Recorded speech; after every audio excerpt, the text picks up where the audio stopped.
चला तर आज दाखवते तुम्हाला अंडं बोंबीलचं कालवण. बोंबील कट करून घेतले, तेल टाकलं, राई, जिरं, कांदा, कापलेले बोंबील तेलात परतून घेतले. पुन्हा त्याच्यात टमाटे टाकले. आता हे वाटण केलेलं खोबरं, लसूण, हिरवी मिरची, घरगुती मसाले, मीठ, हळद हेही टाकलं. आता पाणी टाकलं आहे त्याच्यात. आवडीनुसार तुम्ही पाणी टाका. आता त्याला आपण झाकण ठेवून वाफ काढून घेऊ त्याची. तर बघा उकळलं आहे भाजी. आता त्याच्यात आपण एक एक अंडं सोडून घेऊ. तर आपले अंडे पण शिजले आहेत.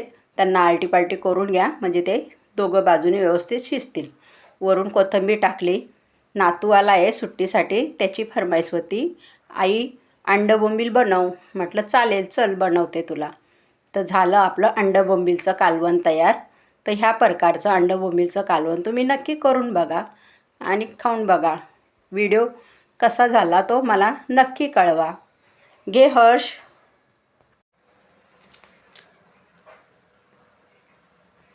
आई खूप छान झाली आहे भाजी.